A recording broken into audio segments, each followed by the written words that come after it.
Hello दोस्तों, नमस्कार, good morning आपसे दोस्तों को। तो आप सब कैसे हैं? चलिए, मुझे उम्मीद है कि आप सब बहुत ही अच्छे होंगे। सो दोस्तों, आज हमारी वीडियो को हमने देखा तो जानेंगे कि सर हम इस वीडियो में क्या बताएंगे। तो चलिए दोस्तों, देर न करते वीडियो में आगे बढ़ेंगे। यहाँ पर आगे बढ़ने से पहले एक छोटी सी रिक्वेस्ट है कि अगर आप हमारे चैनल पर नए होंगे तो चैनल को सब्सक्राइब जरूर करेंगे और बेल नोटिफिकेशन को दबाना ना भूलें, क्योंकि आपको वही जो है नोटिफिकेशन को जल्द पहुँच जाएंगे। ठीक है, तो चलिए दोस्तों, देर न करते वीडियो को स्टार्ट करते हैं। आप हमारे साथ इस वीडियो में बने रहेंगे।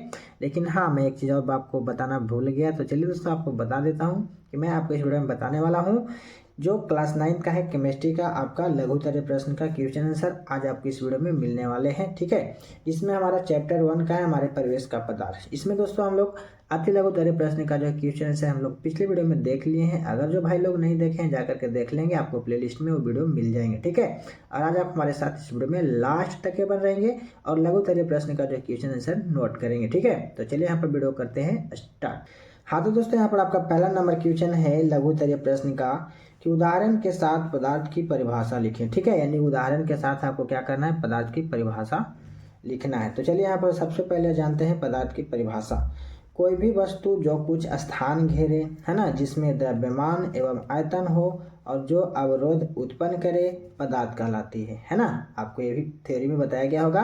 कोई भी वस्तु जो कुछ स्थान घेरे, है ना जी, जिसमें द्रव्यमान हो एवं आयतन हो और जो अवरोध उत्पन्न करे, क्या कहलाएगा, पदार्थ कहलाएगा। जैसे लकड़ी हो गया, कागज हो गया, बर्फ हो गया, जल हो गया, तेल हो गया, स्टील हो गया, इत्यादि बहुत सारे ऐसे चीज़ है जो मतलब आपको पदार्थ में आएंगे। ठीक है, तो आपको थ्योरी में बताया गया होगा। सो दोस्तों, मैं आपको बता दूं कि मैं ओनली आपको यहाँ पर क्वेश्चन का आंसर बताऊंगा। ठीक है, तरीका से हम लोग सेकंड नंबर क्वेश्चन को देखेंगे।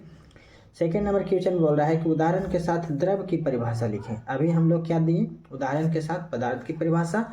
अब हमको देना है उदाहरण के साथ द्रव की परिभाषा। ठीक है, तो द्रव एक प्रकार का पदार्थ है। क्या है दोस्तों, ये भी द्रव जो है एक प्रकार का पदार्थ है। हम लोग अभी अति लघुत्तरीय प्रश्न में पीछे पढ़े थे, है ना, कि पदार्थ के 3 अवस्था होते हैं, एक ठोस, एक द्रव और एक गैस। ठीक है, तो ये बता रहा है कि द्रव भी क्या है, एक प्रकार का पदार्थ है। क्या है दोस्तों, द्रव एक प्रकार का क्या है, पदार्थ है, जिससे किसी भी भौतिक प्रक्रिया की सहायता से, कौन सी प्रक्रिया, तो भौतिक प्रक्रिया, है ना, भौतिक प्रक्रिया की सहायता से पदार्थ के अन्य प्रकारों में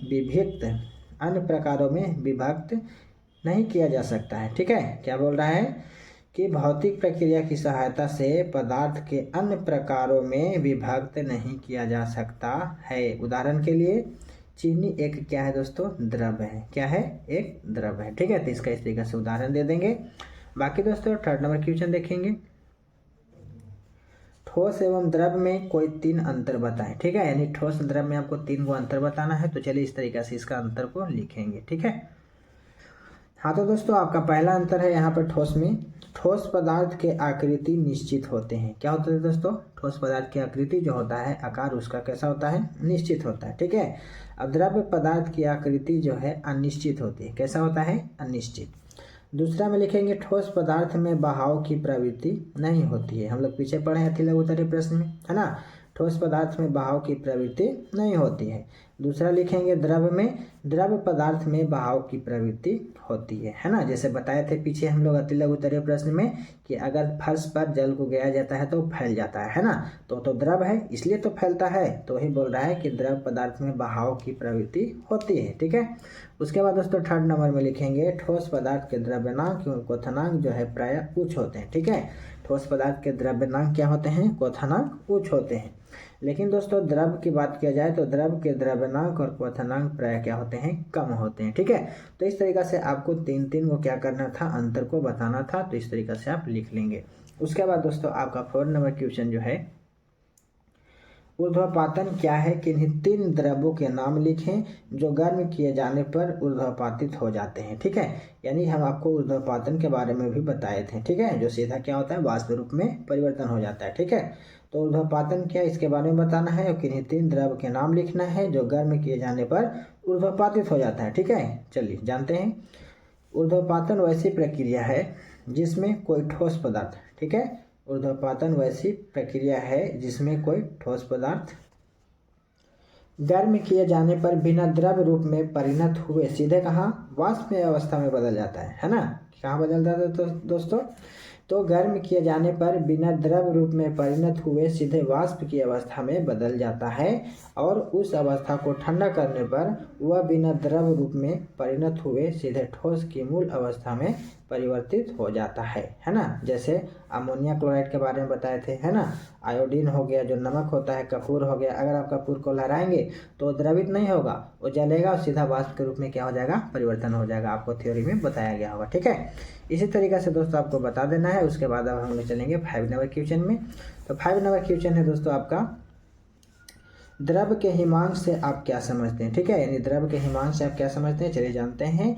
तो वह ताप जिस पर कोई पदार्थ द्रव की अवस्था से ठोस की अवस्था में परिवर्तित होता है, ठीक है। क्या बोल रहा है, वह ताप जिस पर कोई पदार्थ जो है द्रव की अवस्था से ठोस की अवस्था में परिवर्तित होता है, द्रव का हिमांक कहलाता है। क्या कहलाता है दोस्तों, हिमांक। और यह प्रक्रिया द्रव का जमना भी कहलाती है। क्या कहलाती है, द्रव का जमना भी कहलाती है, ठीक है। तो इस तरीके से 5 नंबर क्वेश्चन का आंसर होंगे। उसके बाद दोस्तों आपका 6 नंबर देखते हैं, द्रवण की गुप्त ऊष्मा क्या है, ठीक है। तो द्रवण की गुप्त ऊष्मा के बारे में जानेंगे।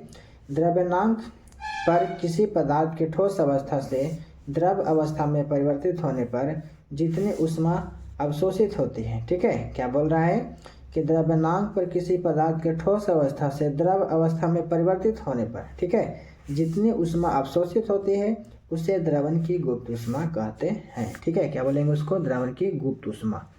उसके बाद दोस्तों 7 नंबर क्वेश्चन होगा आपका, वाष्पन की गुप्त ऊष्मा से आप क्या समझते हैं, ठीक है। यानी वाष्पन में जब गुप्त ऊष्मा होगा उसके बारे में आप क्या समझते हैं। तो चले जानते हैं। क्वथनांक पर किसी द्रव के गैस में परिवर्तित होने पर जितनी ऊष्मा का अवशोषण होता है, ठीक है। क्या बोल रहा है कि क्वथनांक पर किसी द्रव के गैस में परिवर्तित होने पर जितनी ऊष्मा का अवशोषण होता है उसी को वाष्पन की गुप्त ऊष्मा कहते हैं, ठीक है। तो इस तरीके से इसको लिख देना है। उसके बाद दोस्तों 8 नंबर क्वेश्चन है, बोल रहा है कि आप कैसे सिद्ध करेंगे कि वाष्पन से ठंडक उत्पन्न होती है, ठीक है। तो चलिए दोस्तों सिद्ध करते हैं। यहाँ पर दोस्तों बताना है कि वाष्पन की क्रिया द्रव की सतह पर होती है, ठीक है। वाष्पन की क्रिया कहाँ होगा दोस्तों, द्रव की सतह पर, ऐसा नहीं कि ठोस की सतह पर होगा, ठीक है। तो वाष्पन की क्रिया जब भी होंगे तो द्रव की सतह पर होंगे और सतह पर वाले द्रव के कण जो है द्रव के भीतरी भाग से ऊष्मा ऊर्जा ग्रहण करके अत्यधिक ऊर्जा प्राप्त कर लेते हैं, ठीक है। जिससे एक गैस के रूप में क्या होते हैं, वायु में चले जाते हैं और इससे द्रव का ताप जो है कम हो जाता है और वह क्या हो जाता है दोस्तों, ठंडा हो जाता है ना। जब आप पानी को गर्म करेंगे उसको छोड़ देंगे तो सभी भाप निकल के ऊपर चला जाएगा, है ना, वाष्प के रूप में, और पानी फिर क्या होता है, ठंडा हो जाता है ना। उदाहरण के लिए बताना है इस तरीके से, अपनी हथेली पर 1 या 2 बूंद क्या करें, स्पिरिट या ईथर रखें, है ना। यहाँ पर स्पिरिट और ईथर की बात हो रहा है। अगर हथेली पर आप ठंडा का अनुभव करेंगे, ठीक है, इसका कारण यह है कि हथेली पर रखे इन द्रवों का जो वाष्पन होता है इसके लिए आवश्यक ऊष्मा हमारी हथेली से प्राप्त होती है। कहाँ से होता है, हथेली से प्राप्त होती है, अतः हथेली क्या हो जाती है दोस्तों, ठंडी हो जाती है, ठीक है। तो आप इस तरीके से एक प्रैक्टिकल कर सकते हैं हाथ पर लेकर के, ठीक है। उसके बाद दोस्तों आपका 9 नंबर क्वेश्चन है, संघनन क्या है, गैस का संघनन कैसे किया जाता है, ठीक है। यानी कि दोस्तों संघनन क्या है और गैस का संघनन कैसे किया जाता है, चलिए जानते हैं, ठीक है। पदार्थ के गैसीय रूप का द्रव रूप में परिवर्तन, ठीक है, बढ़िया से समझेंगे। पदार्थ के गैसीय रूप का, ठीक है, पदार्थ जो है गैसीय रूप का है और वो द्रव रूप में परिवर्तन जो है गैस का संघनन कहलाता है। क्या कहलाएगा, गैस का संघनन कहलाएगा। कैसे, तो पदार्थ जो था गैसीय रूप में था और वह द्रव रूप में क्या हो गया, परिवर्तन हो गया, तो उसी को हम लोग क्या बोलेंगे, संघनन, ठीक है। अब गैस पर दाब बढ़ाकर, क्या कर रहा है, गैस पर दाब बढ़ाकर या उसका ताप कम करके संघनन किया जा सकता है। गैस पर दाब बढ़ाने पर गैस के कण परस्पर काफ़ी निकट आ जाते हैं, ठीक है, जिससे अंतराणु का स्थान क्या होता है दोस्तों, घट जाता है, ठीक है। ऐसा होने से गैस कणों के बीच में जो है अंतराण्विक आकर्षण बल काफ़ी बढ़ जाता है, ठीक है। क्या होगा, बढ़ जाएगा, जिससे गैस जो है द्रव के रूप में परिवर्तित हो जाती है, ठीक है। इस तरीके से आपको बताना है। उसके बाद दोस्तों आपका 10वां नंबर क्वेश्चन में है कि वाष्पन और क्वथन में, है ना, अंतर को स्पष्ट करना है। चलिए जानते हैं, वाष्पन और क्वथन में अंतर इस तरीके से लिखेंगे। अंतर जब भी लिखना हो तो एक साइड वाष्पन और एक साइड क्वथन लिखेंगे और बीच में लाइन पार देंगे, ठीक है। तो दोस्तों यहाँ पर वाष्पन में बता रहा है कि यह एक स्वतः होने वाली प्रक्रिया है जो सभी तापों पर होती रहती है। ठीक है, वाष्पन क्या है? स्वतः होने वाली प्रक्रिया है जो सभी तापों पर होती रहती है। ठीक है, लेकिन क्वथन की बात करें तो यह एक निश्चित ताप पर ही होती है, जिसे द्रव का क्वथनांक कहते हैं। ठीक है, दूसरा अंतर लिखेंगे कि यह द्रव के सिर्फ ऊपरी सतह पर ही होता है, द्रव के भीतरी भागों में नहीं। ठीक है, वाष्पन जो है क्या होता है? द्रव के सिर्फ ऊपरी सतह पर होता है, द्रव के भीतरी भागों में नहीं होता है। ठीक है, लेकिन क्वथन की बात करें तो यह संपूर्ण द्रव में होता है। कहाँ होता है दोस्तों? संपूर्ण द्रव में होता है, जिसमें द्रव के भीतरी भागों से बुलबुले निकलते रहते हैं। ठीक है, तो इस तरीके से आपको दो अंतर बता देना है। उसके बाद दोस्तों अब हम लोग चलेंगे 11 नंबर क्वेश्चन में। बोल रहा है कि गैस के दाब से आप क्या समझते हैं। ठीक है, यानी गैस के दाब जो है उससे आप क्या समझते हैं, तो बताना है कि बर्तन की दीवारों के प्रति इकाई क्षेत्रफल पर गैस के कणों द्वारा आरोपित बल है ना, जो गैस के कण द्वारा आरोपित बल होता है वही हमारा गैस का दाब कहलाता है। ठीक है, तो इस तरीके से आप 11 नंबर क्वेश्चन का आंसर देंगे। अब दोस्तों आपका 12 नंबर क्वेश्चन है कि ठोस पदार्थों की आकृति और आयतन निश्चित क्यों होते हैं। ठीक है, ठोस पदार्थ की आकृति और आयतन जो है निश्चित क्यों होते हैं, तो चलिए जानते हैं। ठोस पदार्थ की आकृति और उसके आयतन निश्चित होते हैं क्योंकि ठोस पदार्थों के कण ना तो एक दूसरे के निकट आ सकते हैं और ना ही दूर जा सकते हैं। अतः ठोस पदार्थ की आकृति जो है क्या होती है? कायम रहती है, और इसी कारण जो है इसका आयतन भी स्थिर होता है। ठीक है, तो इस तरीके से 12 नंबर क्वेश्चन का आंसर होगा। उसके बाद दोस्तों 13 नंबर क्वेश्चन को देखेंगे। 13 नंबर क्वेश्चन में बोल रहा है आपका कि द्रव का वाष्पन कैसे होता है। ठीक है, ये द्रव जो है उसका वाष्पन कैसे होता है, तो चलिए जानते हैं। द्रवों के कण जो है अनवरत गमन करने तथा परस्पर टकराते रहते हैं। क्या होते हैं? द्रव के कण जो है अनवरत जो है गमन करने है ना, तथा परस्पर टकराते रहते हैं, और वायु में खुला छोड़ देने पर वे क्या होते हैं? वायु के कणों के साथ भी टकराते हैं। ठीक है, जो वायु का कण होता है उसके साथ टकराते हैं, और ऐसी अवस्था में जो है द्रव की सतह वाले द्रव का कण अतिरिक्त ऊर्जा प्राप्त कर लेते हैं। ठीक है, और इनकी ऊर्जा जो है इतनी बढ़ जाती है कि इन पर द्रव के भीतरी कणों का जो आकर्षण समाप्त हो जाता है। ठीक है, क्या होता है? आकर्षण जो है समाप्त हो जाता है, फलता ये कण जो है जल की सतह को छोड़कर वाष्प में क्या हो जाता है दोस्तों? परिवर्तित होकर वायु में चले जाते हैं। ठीक है, परिवर्तित होकर कहाँ चले जाते हैं दोस्तों? वायु में चले जाते हैं। तो इस तरीके से आपको लिखना है 13 नंबर क्वेश्चन का आंसर। अब हमारा 14 नंबर क्वेश्चन बोल रहा है पदार्थ की प्लाज्मा अवस्था की क्या उपयोगिता है। ठीक है, तो पदार्थ की प्लाज्मा अवस्था की उपयोगिता के बारे में जानते हैं। पदार्थ की प्लाज्मा अवस्था की उपयोगिता बहुत ही महत्वपूर्ण है। ठीक है, इस अवस्था का उपयोग प्रतिदीप्त है ना, प्रतिदीप्त ट्यूब और नियॉन संकेत वाले बल्ब के निर्माण में किया जाता है। ठीक है, प्रतिदीप्त ट्यूब में हीलियम या कुछ अन्य गैस भारी रहती है। क्या होती है दोस्तों? अन्य गैस भारी रहती है, और गैस से होकर विद्युत धारा प्रवाहित होने पर विशिष्ट रंग युक्त है ना उद्दीपन प्लाज्मा उत्पन्न होते हैं। ठीक है, और यह विशिष्ट रंग गैस की प्रवृत्ति पर क्या होता है? निर्भर करता है। ठीक है, तो आपको इसका आंसर इस तरीके से बता देनी है। हाँ तो दोस्तों अब हमारा 15 नंबर क्वेश्चन है कि निम्नलिखित के लिए कारण बताएं। ठीक है, आपको कारण बताना है। सबसे पहला है कि गर्म पके हुए खाद्य पदार्थ की गंध का एहसास हमें कुछ दूरी से ही हो जाता है, किंतु ठंडे खाद्य पदार्थ की गंध का एहसास हमें उसके निकट जाने पर ही होता है। क्यों? ठीक है, तो आपको इसके दोनों के बारे में अंतर को बताना है। तो चलिए यहाँ पे बताएंगे। सबसे पहला का यानी कि तापमान बढ़ने से है कणों की गति जो है तेज हो जाती है। ठीक है, यानी कोई वस्तु यानी कि गर्म है तो उसका तापमान बढ़ने से क्या हो रहा है कि कण की जो गति होती है यानी कि तेज हो जाती है। ठीक है, अतः गर्मा गर्म खाने की गंध जो है कई मीटर दूर से ही पहुंच जाती है। ठीक है, लेकिन दोस्तों ठंडे खाने की महक जो है लेने के लिए उसके पास जाना पड़ता है, क्योंकि कम तापमान पर कणों की गति क्या होती है? कम होती है। ठीक है, यानी कि दोस्तों तापमान बढ़ेगा तो उसका कण की गति क्या होगी? तेज होगी, लेकिन जब उसका तापमान कम रहेगा तो यहाँ पर कणों की गति क्या हो जाएगी?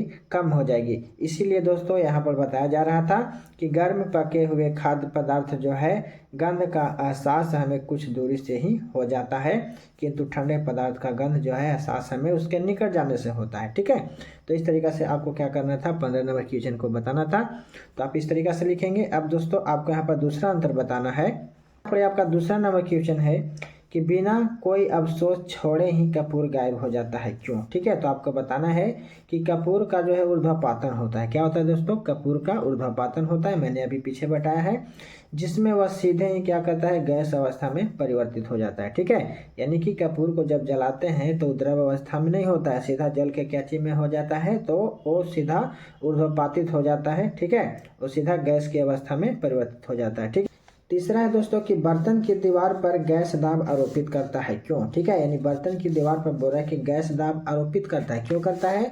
तो बताना है कि गैस के अणु बहुत तेज गति से इधर उधर क्या होते हैं, घूमते रहते हैं। ठीक है, गैस के अणु जो होता है बहुत तेज गति से क्या होता है दोस्तों, इधर उधर घूमते रहता है, जिससे बर्तन की दीवारों पर क्या होता है, टकरा कर दबाव डालते हैं। ठीक है, जब वो टकराता है तो क्या करता है, दबाव को डालता है। ठीक है, इसीलिए।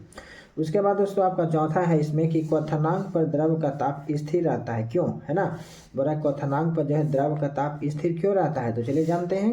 क्योंकि गर्म करने पर जब द्रव जो है, द्रव का पूरा पूरा वाष्प में नहीं बदल जाता। ठीक है, बोल रहा है कि गर्म करने पर जब द्रव पूरा का पूरा वाष्प में नहीं बदल जाता, तब तक द्रव का ताप जो है क्वथनांक पर स्थिर रहता है। ठीक है, इसीलिए दोस्तों क्वथनांक पर द्रव का ताप स्थिर रहता है। ठीक है, उसके बाद दोस्तों आपका यहाँ पर 5 नंबर में बोल रहा है कि गर्मी के दिनों में हम सफ़ेद वस्त्र पहनना पसंद करते हैं, क्यों? है ना, क्योंकि दोस्तों काली एवं गड्ढे रंग वाली वस्तु जो होते हैं, है ना, सफ़ेद या हल्के रंग वाली वस्तुओं की तुलना में अधिक मात्रा में ऊष्मा का अवशोषण करते हैं। ठीक है, इसलिए गर्मी के दिनों में लोग क्या करते हैं, सफ़ेद वस्त्र पहनना अधिक पसंद करते हैं। ठीक है, सफ़ेद वस्त्र पहनोगे तो ऊष्मा जो है आपके शरीर में उतना नहीं लगेगी जितना काला कपड़ा पहनने में लगता है। ठीक है, और गड्ढे का मतलब हो गया मोटा। ठीक है, तो ये बोल रहा है कि काले या गड्ढे रंग वाली वस्तु जैसे सफ़ेद हल्के रंग वाली वस्तु की तुलना में क्या होता है, अधिक मात्रा में ऊष्मा का अवशोषण करती है, इसीलिए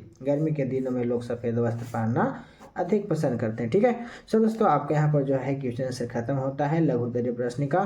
तो आपको दोस्तों हमारी वीडियो को कैसी लगी, अच्छी लगी तो वीडियो को लाइक करें और चैनल को सब्सक्राइब करें और अपने दोस्तों के पास शेयर करें। ठीक है, तो जब तक के लिए मिलेंगे दोस्तों नेक्स्ट वीडियो में जो आपका दीर्घ उत्तरीय प्रश्न होगा। बाकी के लिए इतना ही, best of luck. So thank you, all the best, जय हिंद, जय भारत।